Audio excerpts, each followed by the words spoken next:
அவர்களே, ஒரு செய்தி விளம்பரத்துறை அமைச்சர் என்ற முறையில் இந்த மாமன்றத்தில் மதிப்பிற்குரிய எதிர்க்கட்சி தலைவர் அவர்கள் சொன்ன சில செய்திகளுக்கு சில வரி விளக்கங்களை உங்கள் மூலமாக வழங்க விரும்புகிறேன். தன்னுடைய பேச்சிலே மாண்புமிகு எதிர்க்கட்சி தலைவர் அவர்கள் சில விளக்கங்களை ஆக்கப்பூர்வமாக ஆதாரத்தோடு கூறியிருந்தால் அதை குறிப்பிடுத்து அதன்படி இந்த தமிழ்நாடு அரசு தன்னுடைய திசைவழி போக்கை சரியான முறையில் செலுத்திக் கொள்ள தயாராக தான் இருக்கிறது. நான் முதல்வன் திட்டத்தை முடக்குவதற்கோ மாற்றுவதற்கோ எங்களுக்கு எந்த திட்டமும் இல்லை. ஆனால் சில விஷயங்களை தெளிவுபடுத்த வேண்டும். 40 நாள் விரதம் முடிப்பது போல 40 நாட்கள் ஆட்சியை இந்த தாவேக அரசு நிறைவு செய்திருக்கிறது. இந்த 40 நாட்களும் பார்த்து விட்டேன், ஏமாற்றம் மட்டும்தான் மிச்சம் என்று அவர் சொன்னார். ஆனால் மக்கள் திமுகவினுடைய 40 நாள் அல்ல 5 ஆண்டுகளையும் பார்த்துவிட்டு அந்த வந்த ஏமாற்றத்தால் தான் இப்படி ஒரு தீர்ப்பை எங்களுக்கு வழங்கி இருக்கிறார்கள். ஆளுநர் மகிழ்ச்சி, அமைச்சர்கள் மகிழ்ச்சி, ஆளுநர் மகிழ்ச்சி என்றெல்லாம் சொன்னார். இந்த அரசில் தமிழ்நாடு மக்கள் மகிழ்ச்சியாக இருக்கிறார்கள் என்பதை தான் இன்றைய சட்டமன்றத்தினுடைய போக்கு காட்டுகிறது. நான் முதல்வன் திட்டத்தை பொறுத்தவரை தமிழ்நாடு முழுக்க இருக்கக்கூடியவர்களை நான் முதல்வன் என சொல்ல வைத்துவிட்டு ஒரே ஒரு குடும்பத்தில் மட்டும் முதல்வர்கள் வந்து கொண்டிருக்கின்ற போக்கை மாற்றுவதற்காக தான் இப்படி ஒரு சட்டமன்றம் அமைந்திருக்கிறது. தமிழ்நாடு வரலாற்றில் முதல் முறை முதலமைச்சர் மட்டுமல்ல, மாண்புமிகு சி ஜோசப் விஜய் அவர்கள் முதல் முறையிலேயே முதலமைச்சராக இருக்கிறார். அவருக்கு பிறந்தநாள் வாழ்த்துக்களையும் சொல்லிக் கொண்டு, நிதி ஆயோக் கூட்டத்தில் மாண்புமிகு முதல்வர் சொன்னதெல்லாம் 40 நாட்கள் நீங்கள் செய்திருக்க முடியாது, அது திமுக தான் காரணம் என்று சொன்னார்கள். நானும் அதை தான் சொல்கிறேன்.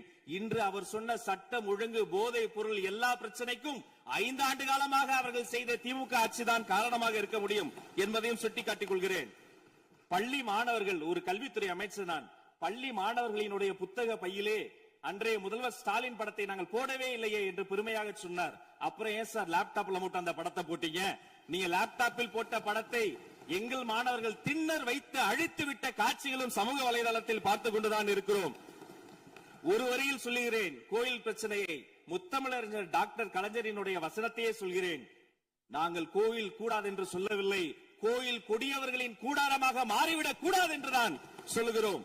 தூய்மை தொழிலாளர்களை இன்றே பார்த்து விட்டதாக முதல்வர் அவர்கள் முன்னாள் முதல்வர் பார்த்து விட்டதாக சொல்கிறார்கள். எங்கள் கேள்வியே அதுதான்.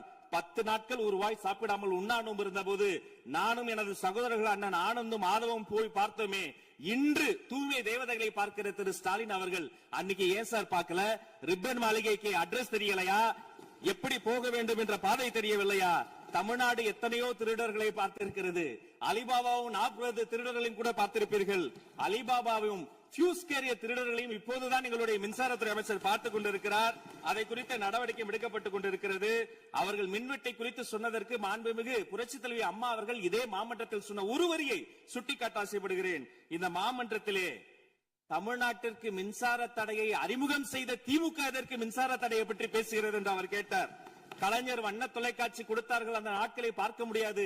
கலைஞர் வண்ண தொலைக்காட்சி கரண்ட் இல்லாம கரப்பு இல்லையா, பிளாக் அண்ட் ஒயிட்டாவே போன அந்த காலங்களை எல்லாம் மறந்துவிட்டு ஆதாரம் இல்லாமல் உண்மைக்கு புறமான செய்திகளை மாமன்றத்தில் அவர்கள் சொல்வதை இதோடு நிறுத்திக் கொள்ள வேண்டும்.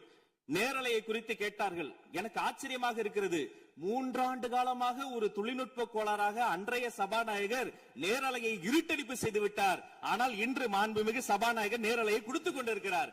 அவருக்கு எங்கள் சார்பாகவும் நன்றியை கூறிக்கொண்டு, விவசாயிகளை குறித்து இந்த மாமன்றத்தில் ஒன்று சொல்கிறேன். தமிழ்நாடு வரலாற்றிலேயே விவசாயிகளினுடைய சங்கத்தின் தலைவர்கள் மீது குண்டாஸ் போட்ட ஒரு சர்க்கார் திமுக சர்க்கார். ஆனால் அவர்கள் கண்ணீரை போக்க நாங்கள் போராடி கொண்டிருக்கிறோம். அரசு பள்ளிகளில் எந்த கட்சிக்காரர்களும், அது தாவேகாரர்களாக இருந்தாலும் சரி, பள்ளி மாணவர்களை தொந்தரவு செய்யாதீர்கள் என்று சொன்னதோடு மட்டுமல்ல, பெருமையோடு சொல்கிறேன், எங்கள் கட்சியினுடைய ஒன்றிய செயலாளர் அரசு பள்ளியில் சென்று ரீல்ஸ் எடுத்ததற்காக நேற்றைய தினம் கட்சியை விட்டு நீக்கியிருக்கிறார் என்னுடைய பொதுச் செயலாளர். சட்டம் ஒழுங்கு பிரச்சனையை பற்றி பேசுகிறவர்களுக்கு அண்ணா பல்கலைக்கழகம் நினைவுக்கு வரவில்லையா? அண்ணா நகரில் பெத்த பிள்ளைக்கு கொடுமை நடந்ததற்கு கம்ப்ளைண்ட் கொடுக்க வந்த அப்பா அம்மா மீதை அடித்து துன்புறுத்தியது நினைவுக்கு வரவில்லையா? யார் அந்த மேலிடம் என்று கேட்பவர்களுக்கு யார் அந்த சார் என்பது நினைவுக்கு வரவில்லையா என்பதை உங்கள் மூலமாக நான் கேட்டுக்கொள்கிறேன். இடையில் ஆங்கிலத்தில் ஒரு விஷயம் சொன்னார், to remain silent. I want to quote Walter. I may not agree with what you are saying, but I am ready to give my life to defend your right to say it. எதிர்க்கட்சிகளினுடைய கருத்துகளையும் அரவணைக்கக்கூடிய மாமனிதர் இந்த மன்றத்தில் முதல்வராக உட்கார்ந்து கொண்டிருக்கிறார். ஆக்கப்பூர்வமான விமர்சனங்களை சொல்வீர்கள் என்று பார்த்தால் திரும்ப அரசியல் விமர்சனங்களை மட்டுமே சொல்லிக் கொண்டிருக்கிறீர்கள். இந்த சோஃபா கதையை என்னைக்கு விட போகிறார்கள்? எங்கள் தலைவர் சினிமாவை விட்டாலும் அவர்கள் அட்லி என்கிறார்கள், புஷ்பா என்கிறார்கள், ஜுராசிக் பார்க் என்பார்கள் போல் இருக்கிறது. நான் ஒன்று சொல்லிக் கொள்கிறேன், அந்த சோஃபா அவர்கள் வாங்கியது, அவர்களினுடைய வசதி கருத்து வாங்கியது. மதிப்பிற்குரிய அண்ணன்களை நீங்கள் சிறுமைப்படுத்தக் கூடாது. ஆனால் ஒன்று உறுதி, எந்த காரணம் கொண்டும் பார்க்க வருகிற கூட்டணி தலைவர்களுக்கு மட்டும் பிளாஸ்டிக் சேர் போட்டதை போல சிறுமைப்படுத்தக்கூடிய கட்சி தமிழக வெற்றி கழகம் இல்லை என்பதையும் நேரத்தில் நான் தெரிவித்துக் கொள்கிறேன். சிங்க பெண்களை குறித்து அன்றே விரிவாக தெளிவாக அழகாக நான் கூறிவிட்டேன். சிங்க பெண்கள் இந்த நாட்டினுடைய தமிழ்நாடு அரசினுடைய பொக்கிஷம். அவர்களை குறித்து மீண்டும் மீண்டும் இப்படி சிறுமைப்படுத்தி பேசியதற்காக மாண்புமிகு பேரவைத் தலைவர்கள் அதை கண்டிக்க வேண்டும். சிங்க பெண்களை குறித்து இனி யாராவது தவறாக பேசினால் அதை அனுமதிக்க கூடாது. இப்படி தவறாக பேசியதற்காக அவர்கள் மன்னிப்பு கேட்க வேண்டும் என்று தமிழக வெற்றி கழகத்தினுடைய அரசு சார்பில் கேட்டுக் கொள்கிறேன். வாக்குறுதிகளை பற்றியெல்லாம் பேசினார்கள். பொதுவாக வாக்குறுதிகள் சர்வதேச அளவில் பொலிட்டிக்கல் பினாமினல் எப்படி உருவாகிறது? ஒரு பிரச்சனை, அந்த பிரச்சனைக்கான ஒரு சொல்யூஷன்ஸ், அதை எந்த பொலிட்டிக்கல் இன்டர்ஃபரன்ஸ் இல்லாமல் செயல்படுத்தக்கூடிய ஒரு செயல்முறை, பின்பு வரக்கூடிய அந்த வெற்றியை ரோடு போடுவோம் என்று சொல்லி ரோடு போட்டதை காண்பித்து எக்ஸிபிட் செய்து அவர்கள் முன்னோக்கி செல்வார்கள். ஆனா இங்க பொறுத்த வரைக்கும் நாம தமிழ்நாட்டில் இதுவரைக்கும் ஆண்டவர்கள் பிரச்சனையை ஐடென்டிஃபை பண்ணி சொல்லவே மாட்டாங்க. ஏன் தெரியுமா? அந்த பிரச்சனையே அவங்கதான், அவங்களே அவங்களை ஐடென்டிஃபை பண்ணி எப்படி சொல்ல முடியும்? சரி, அதுக்கு பாசிபிள் சொல்யூஷன் சொல்லி பொலிட்டிக்கல் இன்டர்ஃபரன்ஸ் இல்லாம அதை செயல்படுத்த முடியுமா? ஒரு முனிசிபல் கவுன்சிலர் தொடங்கி மாண்புமிகு அமைச்சரினுடைய வீட்டில் இருக்கிறவர்கள் வரைக்கும் கமிஷன் மீது கமிஷன் அடித்து அந்த ப்ராஜெக்டே முடியாது. கடைசியில் எதை விளம்பரம் செய்வது? அந்த திட்டத்தினுடைய வெற்றியையா எதை விளம்பரம் செய்வது என்றே தெரியாமல் தங்கள் தலைவரை, அதுவும் ஒரு குடும்பத்தை மட்டுமே வெறித்தனமாக விளம்பரம் செய்து செய்தி விளம்பரத்துறையின் கஜானாவை துடைத்து வைத்து சென்றிருக்கிறார்கள் என்பதையும் இந்த மாவட்டத்துக்கு தெரியப்படுத்த நான் கடமைப்பட்டிருக்கிறேன். இன்னும் ஒவ்வொரு வரியிலும் ஆக்கப்பூர்வமாக அறிவியல் பூர்வமாக எதையாவது சொல்வார்களும் நான் தேடி தேடி பார்த்தேன்.